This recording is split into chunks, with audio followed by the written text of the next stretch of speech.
تصور کیجئے کہ کسی انسان سے اس کی پوری شناخت ہی چھین لی جائے اور اسے ایک اجنبی ملک کے بازار میں نا کسی بے جان شے کی طرح بیچا جا رہا ہو۔ اور وہ یہی سوچ رہا ہو کہ بس اس کی زندگی اور اس کا مستقبل تو اب یہیں ختم ہو گیا۔ جی بالکل ایسا ہی۔ لیکن ذرا سوچیں کہ بے بسی کا وہ انتہائی تاریک اور ذلت آمیز لمحہ دراصل دنیا کی سب سے بڑی سلطنت کا حکمران بننے کے ماسٹر پلان کا پہلا قدم ہو۔ واہ، یہ واقعی بہت حیران کن بات ہے۔ بالکل۔ تو آج کے اس گہرے مطالعے میں ہم بالکل اسی حیرت انگیز تصور پر بات کرنے والے ہیں۔ ہم سورہ یوسف کی 2 خاص آیات یعنی آیت 21 اور 22 کا تفصیلی جائزہ لیں گے۔ اور ہمارا مقصد یوسف کی الہی مدد اور تقدیر، جسے ڈیوائن پروویڈنس کہتے ہیں، اس کو سمجھنا ہے۔ صحیح، مطلب ہم یہ دیکھیں گے کہ ظاہراً تباہ کن اور بے بس کر دینے والے حالات میں ایک عظیم الشان الہی منصوبہ کس طرح پوری خاموشی اور مہارت سے اپنا کام کر رہا ہوتا ہے۔ تو چلیے اسے تفصیل سے سمجھتے ہیں۔ دیکھیں، اسکرپٹ کے روایتی انداز سے ہٹ کر یہ 2 آیات ہمیں طاقت، بے بسی اور انسانی ارادے کے بالکل نئے زاویے دکھاتی ہیں۔ میں سمجھتی ہوں کہ جب ہم متن کا بغور جائزہ لیتے ہیں تو معلوم ہوتا ہے کہ مصر کے ایک شخص نے یوسف کو خریدا۔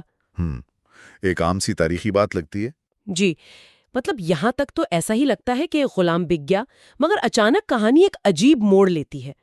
وہ خریدار اپنی بیوی سے کہتا ہے کہ اس کا ٹھکانہ عزت والا بناؤ، ہو سکتا ہے یہ ہمارے کام آئے یا ہم اسے بیٹا بنا لیں۔ رکے، یہ بات ہضم کرنا تھوڑی مشکل ہے۔ اچھا، وہ کیسے؟ مطلب ایک طرف منڈی میں خریداری ہو رہی ہے جو کہ ایک انتہائی ذلت آمیز عمل ہے، اور دوسری طرف فوراً ہی عزت والے ٹھکانے کی بات ہو رہی ہے۔ میں اسے اس طرح دیکھ رہا ہوں کہ کسی شخص کو زبردستی ایک ایسی جگہ پھینک دیا جائے جہاں اس کا کوئی اختیار ہی نہ ہو۔ بالکل مکمل بے بسی کا عالم۔ جی، لیکن اچانک اس کے گلے میں غلامی کا طوق ڈالنے کے بجائے اسے VIP پروٹوکول دے دیا جائے تو میرا سوال یہ ہے کہ خریدار کے اس ایک جملے نے، جس میں وہ اسے ایک اثاثہ سمجھ رہا ہے، آنے والے وقت اور الہی منصوبے کی بنیاد کیسے رکھی؟ یہی تو انسان کی محدود سوچ اور الہی حکمت کا فرق واضح ہوتا ہے۔ دیکھیں، وہ خریدار جو بات کر رہا ہے نا، وہ خالصتاً دنیاوی مفاد ہے۔ صحیح۔ وہ کہہ رہا ہے کہ شاید یہ ہمارے کام آئے، یعنی وہ ایک انویسٹمنٹ کر رہا ہے۔ اسے لگ رہا ہے کہ اس نے ایک ہونہار اور ذہین نوجوان کو سستے داموں خرید لیا ہے، جو آگے چل کر اس کا بزنس سنبھالے گا، یا اس کے گھرانے کے لیے معاشی فائدہ لائے گا۔ بالکل، یا اس کی خاندانی وراثت کو آگے بڑھائے گا۔ یہ اس شخص کا اپنا انتہائی محدود اور مادی ارادہ تھا۔ لیکن اگر ہم منطقی طور پر سوچیں تو خریدار کی جگہ کوئی بھی ہوتا وہ یہی سوچتا۔ مطلب اس میں تو کوئی حیرانی کی بات نہیں ہے، وہ تو اپنا ذاتی فائدہ ہی دیکھے گا نا۔ جی بالکل، حیرانی کی بات اس خریدار کی سوچ نہیں ہے۔ حیرانی کی بات وہ غیبی ارادہ ہے جو اس دنیاوی لین دین کے پردے کے پیچھے کام کر رہا تھا۔ کس طرح؟ دیکھیں، الہی حکمت یہ نہیں تھی کہ یوسف اس گھرانے کا محض ایک کارآمد مینیجر یا گود لیا ہوا بیٹا بن جائے۔ مشیت کا ارادہ یہ تھا کہ یوسف کو اس وقت کی سپر پاور یعنی مصر کے طاقتور ترین ایوانوں میں پوری عزت اور تکریم کے ساتھ داخل کیا جائے۔ واہ! جی ہاں، خریدار سمجھ رہا تھا کہ وہ ایک غلام کو اپنے گھر لا رہا ہے، جبکہ غیبی ارادہ ایک آنے والے حکمران کو اس مسند تک پہنچانے کا راستہ ہموار کر رہا تھا جہاں سے پوری سلطنت کا نظام چلنا تھا۔ تو یعنی وہ خریدار نادانستہ طور پر اس الہی منصوبے کے ایک مہرے کے طور پر استعمال ہو رہا تھا۔ بالکل ایسا ہی ہے۔ یہ بظاہر عام سا لین دین دراصل غیبی مدد کا پہلا باقاعدہ قدم تھا۔ تو ہم کہہ سکتے ہیں کہ خریدار کا دنیاوی لالچ اور اس کی سرمایہ کاری دراصل الہی منصوبے کا ایک ٹول بن گیا۔ یہ نکتہ تو بہت واضح ہو گیا، لیکن یہاں مجھے ایک اور الجھن محسوس ہو رہی ہے۔ جی بتائیے۔ دیکھیں، جب ہم کہتے ہیں کہ کسی کو زمین میں جڑا دی گئی یا اسے اسٹیبلش کیا گیا تو ہمارے ذہن میں فوراً فوج، خزانہ یا سیاسی طاقت کا خیال آتا ہے۔ بالکل، اقتدار کا روایتی تصور یہی ہے۔ جی، مگر متن میں زمین میں اختیار اور قیام کا سیدھا تعلق کچھ خاص سکھانے سے جوڑا گیا ہے۔ الفاظ ہیں کہ اور اس طرح ہم نے یوسف کو زمین میں جگہ دی تاکہ ہم اسے باتوں یا خوابوں کا انجام نکالنا سکھائیں، جسے تاویل الاحادیث کہا گیا ہے۔ صحیح۔ تو میرا سوال یہ ہے کہ سیاسی یا مادی طاقت کے بجائے علم، فہم اور تعویل کو اس قیام کا مرکز کیوں بنایا گیا؟ یہاں آ کر بات واقعی بہت دلچسپ ہو جاتی ہے۔ جی، اور یہ بہت زبردست نقطہ ہے، کیونکہ قرآنی متن یہاں طاقت اور غلبے کے روایتی تصور کو مکمل طور پر الٹ دیتا ہے۔ ہم عموماً یہ سمجھتے ہیں کہ زمین پر غلبہ حاصل کرنے کے لیے مادی وسائل یا دولت ضروری ہے۔ جیسے ہتھیار یا فوج۔ بالکل، لیکن الہی اصول یہ بتا رہا ہے کہ حقیقی قیام اور اصل غلبہ گہری بصیرت کے بغیر ناممکن ہے۔ اب آتے ہیں تعویل الاحادیث کی طرف۔ یہاں جو بات سب سے زیادہ حیرت انگیز ہے وہ یہ ہے کہ اسے اکثر محض خوابوں کی تعبیر سمجھ لیا جاتا ہے۔ جی، ہم سب یہی سنتے آئے ہیں۔ لیکن اس کا مادہ اول ہے، جس کا مطلب ہے کسی چیز کو اس کی اصل، اس کی بنیاد یا اس کے حتمی انجام کی طرف لوٹانا۔ اچھا؟ جی، یہ صرف رات کو سوتے ہوئے دیکھے گئے خوابوں کا مطلب بتانا نہیں ہے، بلکہ یہ بیدار دنیا کے واقعات کی تہہ تک پہنچنے کا علم ہے۔ مجھے اس تصور کو سمجھنے کے لیے ایک مثال کی ضرورت پڑے گی۔ کیا ہم یہ کہہ سکتے ہیں کہ ایک عام انسان معاشی حالات یا سماجی تبدیلیوں کو ویسے دیکھتا ہے جیسے ساحل پر کھڑا کوئی شخص سمندر کی ایک بڑی لہر کو دیکھ کر ڈر جاتا ہے؟ بہت خوب۔ اور تعویل کا علم رکھنے والا؟ تعویل کا علم رکھنے والا وہ شخص ہے جو اس لہر کے پیچھے سمندر کی تہہ میں ہونے والی ٹیکٹونک تبدیلیوں کو دیکھ رہا ہوتا ہے۔ مطلب وہ جانتا ہے کہ یہ لہر کہاں سے اٹھی ہے، اس کے پیچھے کون سے عوامل ہیں اور اس کا حتمی انجام کیا ہوگا۔ یہ تمثیل بالکل درست نشاندہی کرتی ہے، اور یہی وجہ ہے کہ جب ہم مصر کے اس گھرانے میں رہائش کے اصل مقصد کو دیکھتے ہیں تو بات پوری طرح سمجھ آتی ہے۔ مطلب وہ گھر کوئی عام گھر نہیں تھا؟ بالکل نہیں، وہ اس وقت کی تہذیب کا سیاسی مرکز تھا۔ ایک طرح سے وہ کوئی عام گھر نہیں تھا، بلکہ ایک state of the art political laboratory تھی۔ واہ، ایک لیبارٹری؟ جی، وہاں یوسف کو ریاست، سیاست، معیشت اور طاقتور لوگوں کی نفسیات کو نہایت قریب سے دیکھنے کا موقع ملا۔ ظاہری قیام یعنی اس طاقتور گھر میں رہنا دراصل اس باطنی علم، اس تعویل کے لیے ایک عملی تجربہ گاہ فراہم کر رہا تھا۔ مطلب یہ کہ اگر انہیں سیدھا کسی تخت پر بٹھا دیا جاتا تو ان کے پاس مادی طاقت اور عہدہ تو ہوتا، لیکن وہ ٹیکٹونک شفٹس کو سمجھنے والی بصیرت، وہ تعویل نہ ہوتی۔ بالکل صحیح۔ تو وہ گھر محض ایک پناہ گاہ نہیں تھا، بلکہ ایک ٹریننگ سینٹر تھا۔ جب ہم اس لیبارٹری اور اس گہرے علم کی بات کرتے ہیں تو متن ایک ایسے اصول کی طرف مڑتا ہے جو تھوڑا سا خوفزدہ کرنے والا ہے۔ وہ کیسے؟ الفاظ ہیں کہ اور اللہ اپنے کام پر پوری طرح غالب ہے، لیکن اکثر لوگ نہیں جانتے۔ میرے ذہن میں اس پر ایک تھیٹر کی تمثیل آتی ہے۔ بتائیے۔ تصور کریں کہ ایک اسٹیج پر ایک ڈرامہ چل رہا ہے، اداکار پوری طرح اپنے کرداروں میں مگن ہیں۔ وہ سمجھتے ہیں کہ وہ خود کہانی چلا رہے ہیں، جو مکالمے وہ بول رہے ہیں، جو قدم وہ اٹھا رہے ہیں، وہ ان کے اپنے آزاد فیصلے ہیں۔ بالکل ویسے ہی جیسے مصر کا وہ خریدار سمجھ رہا تھا کہ یوسف کو خریدنا اس کا اپنا شاندار معاشی فیصلہ تھا۔ جی جی بالکل، لیکن اس پورے سٹیج کے پیچھے اندھیرے میں ایک ڈائریکٹر بیٹھا ہے جس نے پہلے سے پورا انجام اور ایک ایک قدم طے کر رکھا ہے۔ وہ اداکار صرف اس ڈائریکٹر کی لکھی ہوئی اسکرپٹ کو جی رہے ہیں۔ میں سمجھ رہی ہوں آپ کا اشارہ کس طرف ہے۔ تو اگر ایسا ہی ہے تو کیا انسان کا مکمل کنٹرول کا احساس، اس کے فیصلے، سب صرف ایک دھوکہ ہے؟ مطلب کیا ہم محض کٹ پتلیاں ہیں؟ یہ بات تو انسان کو بالکل بے بس کر دیتی ہے۔ دیکھیں، اگر ہم اسے بڑے تناظر میں دیکھیں تو یہ کٹ پتلی والا زاویہ بہت سے لوگوں کے ذہن میں آتا ہے، اور یہ ایک جائز سوال بھی ہے۔ لیکن اگر ہم متن کے الفاظ واللہ غالب علی امرہ پر غور کریں تو یہ کٹ پتلی کا تصور نہیں دے رہا۔ تو پھر یہ کیا بتا رہا ہے؟ یہ ارادوں کے تصادم کو بیان کر رہا ہے۔ لفظ غالب کا مطلب ہے ایسی طاقت جو دوسری تمام طاقتوں، ارادوں یا رکاوٹوں پر حاوی ہو جائے۔ اس کا مطلب یہ نہیں کہ انسان اپنا ارادہ نہیں کر رہا یا اس کے پاس چوائس نہیں ہے۔ اچھا، خریدار نے اپنا پورا ارادہ اور اپنی فری ول استعمال کی تھی۔ اس نے پیسے دیے، اپنی مرضی سے فیصلہ کیا، لیکن الہی مشیت کا کمال یہ ہے کہ وہ انسان کی فری ول کو ختم کیے بغیر انہی انسانی فیصلوں کو اپنے ایک بہت بڑے منصوبے کا حصہ بنا لیتی ہے۔ تو اس کا مطلب یہ ہوا کہ ڈائریکٹر انسان کو زبردستی مکالمے نہیں بلوا رہا، بلکہ ڈائریکٹر کی وسعت اتنی زیادہ ہے کہ وہ انسان کی ہر ممکنہ حرکت اور آزادانہ فیصلے کو اپنی عظیم کہانی کا حصہ بنانے کی صلاحیت رکھتا ہے۔ عین یہی بات ہے۔ ڈائریکٹر کہانی کے ہر موڑ کو جانتا ہے اور وہ ان موڑوں کو بھی اپنے مقاصد کے لیے استعمال کر لیتا ہے جو بظاہر کہانی کو بگاڑتے یا تباہ کرتے ہوئے محسوس ہوتے ہیں۔ جیسے یوسف کا منڈی میں بکنا۔ بالکل، ایک غلام بن کر اجنبی سرزمین پر جانا، یہ سب ظاہری اسباب کے لحاظ سے ایک المیہ تھا۔ یہ ان کی بے بسی کو ظاہر کر رہا تھا، لیکن اللہ اپنے کام پر غالب ہے۔ واہ! اور پھر آیت کا آخری حصہ کہتا ہے لیکن اکثر لوگ نہیں جانتے۔ جی، اور یہ حصہ انسانی المیے اور ہماری سطحی نگاہ پر تبصرہ ہے۔ اب انسان کی نظر صرف حال پر ہوتی ہے۔ ہم صرف اسکرپٹ کے ایک صفحے کو پڑھتے ہیں اور سمجھتے ہیں کہ ہمیں پوری کہانی سمجھ آ گئی۔ ہاں، ہم سمجھتے ہیں کہ ایک برا سین آیا اور فلم فلاپ ہو گئی۔ ہم اسی وقت مایوس ہو کر بیٹھ جاتے ہیں۔ بالکل، خریدار صرف ایک کمزور انسان دیکھ رہا تھا، لیکن مشیت ایک آنے والا حکمران تیار کر رہی تھی۔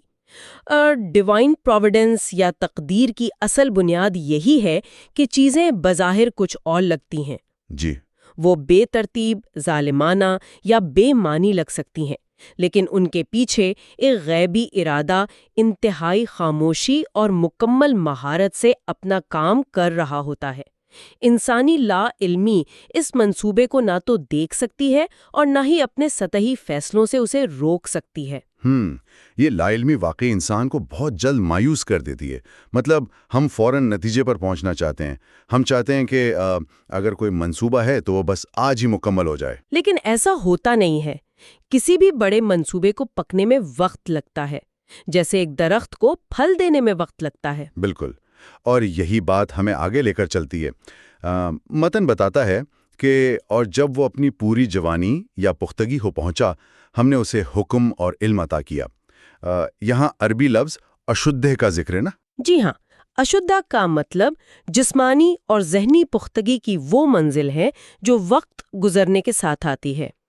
تو اس سب کا آخر مطلب کیا ہے؟ میرا سوال یہ ہے کہ یہ حکم اور علم جس کی ہم بات کر رہے ہیں، یہ پیدائشی طور پر یکدم کیوں نہیں دے دیا گیا؟ اگر الہی منصوبہ اتنا ہی غالب ہے تو اس کے لیے اس پختگی تک یعنی ایک طویل عرصے تک انتظار کرنے کی کیا ضرورت تھی؟ یہ ایک بہت اہم سوال اٹھاتا ہے اور اس کا تعلق انسانی نفسیات اور روحانی ارتقاء کے سب سے بنیادی اصول سے ہے۔ اللہ چاہتا تو یوسف کو پیدا ہوتے ہی تمام علوم دے سکتا تھا۔ بالکل دے سکتا تھا، لیکن علم اور خاص طور پر فیصلہ کرنے کی قوت کا ایک بہت بھاری بوجھ ہوتا ہے۔ اس بوجھ کو اٹھانے کے لیے ایک خاص جذباتی، نفسیاتی اور جسمانی پختگی کی ضرورت ہوتی ہے۔ جیسے کچے پھل کی مثال آپ نے دی تھی۔ جی، اگر کچا پھل توڑ لیا جائے تو وہ کوئی ذائقہ نہیں دیتا، الٹا خراب ہو جاتا ہے۔ وہ جو وقت مصر کے اس گھر کی سیاسی لیبارٹری میں گزرا، وہ دراصل اس پختگی کا وقت تھا۔ یہ وہ تیاری تھی جو اس بوجھ کو اٹھانے کے لیے لازمی تھی۔ تو یہاں دو چیزوں کا ایک ساتھ ذکر ہے، حکم اور علم۔ ہم علم کو تو سمجھتے ہیں کہ انفارمیشن ہونا، حقائق کا پتہ ہونا، لیکن یہ حکم کیا ہے اور اسے علم سے الگ کیوں بیان کیا گیا ہے؟ ان دونوں کا ایک ساتھ آنا بہت گہرا مفہوم رکھتا ہے۔ علم کا مطلب ہے معلومات، اشیاء کی حقیقت کا ادراک، لیکن حکم اس سے ایک قدم آگے کی چیز ہے۔ وہ کیسے؟ حکم کا مطلب ہے ججمنٹ، حکمت اور فیصلہ کرنے کی قوت، یعنی یہ جاننا کہ کس علم کو کس وقت، کس جگہ اور کس تناسب سے استعمال کرنا ہے۔ ہاں، یہ تو بہت ضروری ہے۔ بالکل، آج کے دور کی ہی مثال لے لیں۔ ہمارے پاس ڈیٹا، معلومات اور علم کی کوئی کمی نہیں ہے، لیکن کیا درست فیصلے کرنے والے لوگ اتنے ہی زیادہ ہیں؟ بالکل نہیں، بلکہ اکثر تو غلط فیصلے ہی ہوتے ہیں۔ جی، کیونکہ بہت سے لوگوں کے پاس علم تو ہوتا ہے، لیکن ان کے پاس حکم نہیں ہوتا۔ لیکن یہ ججمنٹ یا حکم آتا کیسے ہے؟ کیا یہ بس عمر گزرنے کے ساتھ خود بخود آ جاتا ہے؟ کیونکہ ہم نے تو بہت سے بڑی عمر کے لوگ بھی دیکھے ہیں جو درست فیصلے نہیں کر پاتے۔ بالکل صحیح کہا آپ نے۔ اور پھر یہاں اس حکم کو ایک خاص شرط کے ساتھ کیوں جوڑا گیا ہے؟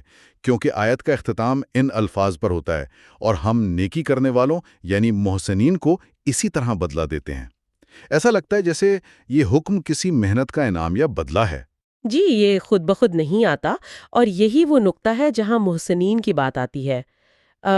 احسان کے درجے پر فائز ہونا اس کی بنیادی شرط ہے۔ احسان سے کیا مراد ہے یہاں؟ احسان کا مطلب صرف لوگوں کے ساتھ اچھے اخلاق سے پیش آنا نہیں ہے۔ احسان کا مطلب ہے کہ ہر کام کو، ہر عمل کو اس کے بہترین، خوبصورت ترین اور کامل ترین انداز میں کرنا۔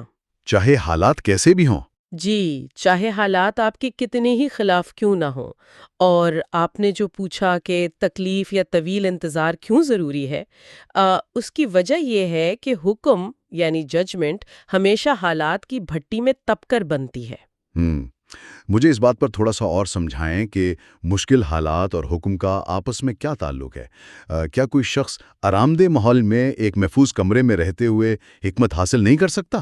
دیکھیں، ایک آرام دہ ماحول میں آپ کو علم تو مل سکتا ہے۔ ہم آپ کتابیں پڑھ کر دنیا جہان کے حقائق جان سکتے ہیں، صحیح۔ لیکن ججمنٹ یعنی وہ حکم جس سے سلطنتیں چلتی ہیں، آپ کو تبھی ملتا ہے جب آپ کو حقیقی زندگی کے نتائج کا سامنا کرنا پڑے، جب آپ اپنے گھر سے دور ہوں، آپ کو بیچا گیا ہو اور آپ کو معلوم نہ ہو کہ آپ کا اگلا دن کیسا ہوگا۔ تو ان حالات میں احسان کیسے ہوگا؟ ان بدترین حالات میں بھی اپنے کردار کو نہ گرانا، اپنی سچائی اور دیانتداری پر قائم رہنا اور اپنا بہترین دینا، یہی تو احسان ہے۔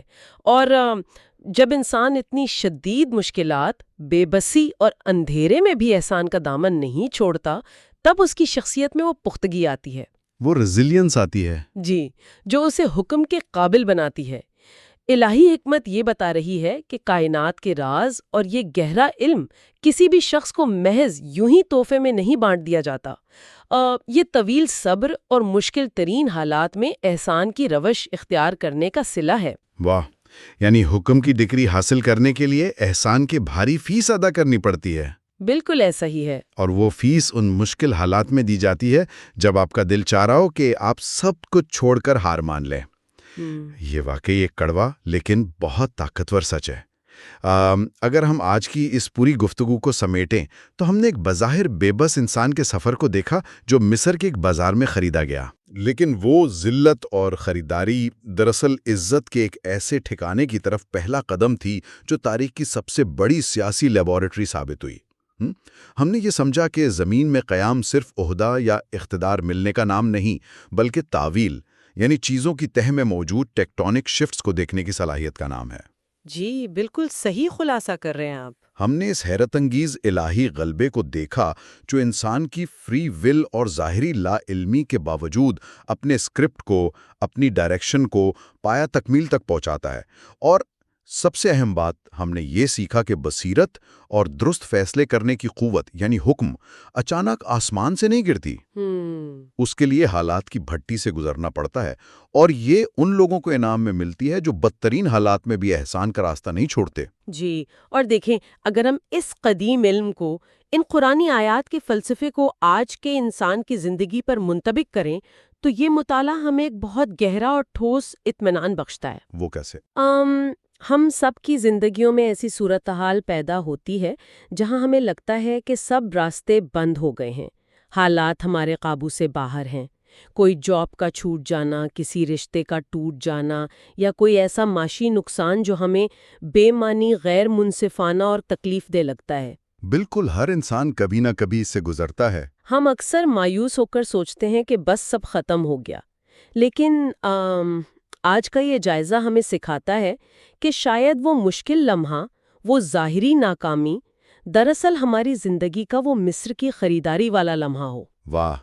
وہ تکلیف دہ صورتحال ہمیں کسی ایسی پختگی، کسی ایسے علم کی طرف لے جا رہی ہو جو اس جھٹکے اور اس بے بسی کے بغیر ہمیں کبھی حاصل ہی نہ ہوتا۔ یہ سوچ تو انسان کے اندر ایک عجیب سی امید پیدا کرتی ہے۔ ہم صرف کہانی کا وہ حصہ دیکھ کر رو رہے ہوتے ہیں جو تکلیف دہ ہوتا ہے۔ ہم وہ عظیم الشان اور مکمل تصویر نہیں دیکھ پاتے جو وہ الہی ڈائریکٹر کینوس پر بنا رہا ہے۔ جی، اور اگر ہمیں یہ یقین ہو جائے کہ ایک غالب ارادہ اس سب کے پیچھے موجود ہے جو ہر بکھری ہوئی چیز کو جوڑ سکتا ہے، تو ہمارا کام صرف یہ رہ جاتا ہے کہ ہم حال پر توجہ دیں اور اپنی طرف سے احسان کرتے رہیں۔ ہم اپنا بہترین عمل کریں۔ بالکل، ہم اپنا بہترین عمل کریں اور باقی نتائج اس غیبی منصوبے پر چھوڑ دیں۔ بہت خوب۔ اس گہرے مطالعے کے اختتام پر میں سننے والوں کے لیے ایک سوال چھوڑنا چاہتا ہوں جو سیدھا اس متن سے ابھرتا ہے جس پر ہم نے آج بات کی۔ ہم نے متن میں پڑھا کہ اکثر لوگ نہیں جانتے کہ اللہ اپنے فیصلوں پر کس طرح غالب ہے۔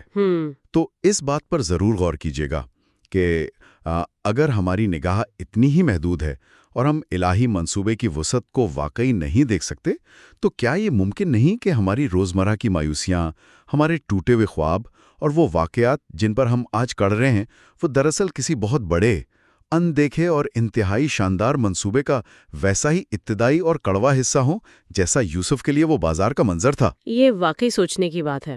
جی، کیا وہ بے بسی جسے آج ہم محسوس کر رہے ہیں کل کے کسی عظیم قیام اور اس بصیرت کی خاموش تیاری تو نہیں جس کے لیے ہمیں پختہ کیا جا رہا ہے؟